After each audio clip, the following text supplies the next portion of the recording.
Bonjour tout le monde, bienvenue chez Criticman, l'homme qui critique plus vite que son nom mais sans rien dévoiler, aucun spoiler ici, pour garder le maximum de surprises si vous décidez d'aller voir The Invention of Lying de Ricky Gervais et Matthew Robinson, sorti en 2010. Oui, c'est un film qui est pas très récent, mais j'en ai entendu parler plusieurs fois. À un moment, l'occasion se présente, c'est parti. Il s'agit donc d'une comédie de Ricky Gervais, donc on retrouve une espèce de nonchalance humoristique avec son humour très vachard, et ici avec une petite dimension plutôt sur du fantastique, puisque dans ce monde-là, effectivement, les gens ne peuvent pas mentir, et à un moment donné, il y a quelqu'un qui est capable de le faire. Ça c'est le point de départ, tout était dans le titre, et donc on retrouve cette ambiance très comédie d'habitude, ne correspond pas à ce genre de high concept, ce genre de film où on a ce point de départ, un espèce de dystopie dans laquelle les gens ne peuvent pas mentir, c'est typiquement un truc de science-fiction, mais là c'est traité en mode comédie anglaise, donc c'est marrant de l'aborder de cette manière-là, avec cette nonchalance-là, ce style d'humour-là, c'est un high concept traité en mode low, parce que là on est toujours du point de vue humain, on est vraiment très proche de quelques personnages, on n'est pas du tout du point de vue du concept, ça va assez loin dans le délire je trouve, on est sur le délire de quelqu'un qui perd le contrôle, et ce qui est marrant aussi c'est que vous avez déjà ce mélange fantastique traité comme une comédie, mais avec en toile de fond progressivement une histoire d'amour derrière, puisque comme je disais c'est très attaché aux humains, et finalement la conclusion du film est plus du côté de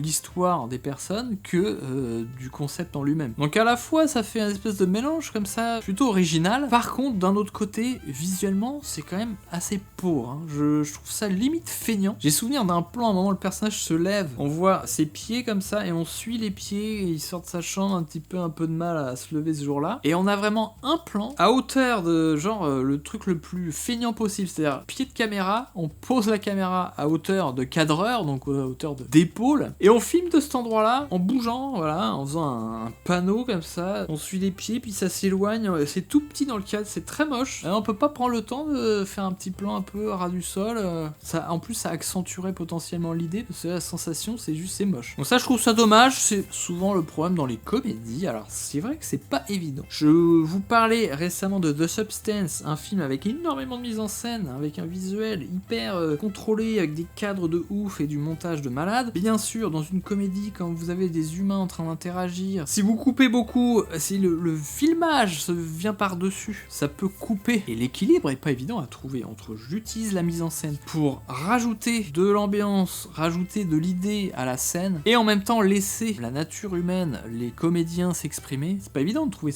le bon équilibre. Et là je trouve c'est quand même vraiment limite quoi. Visuellement, bon tu te dis si tu vas voir ça au cinéma, un petit effort quoi. Là je trouve on est du côté non,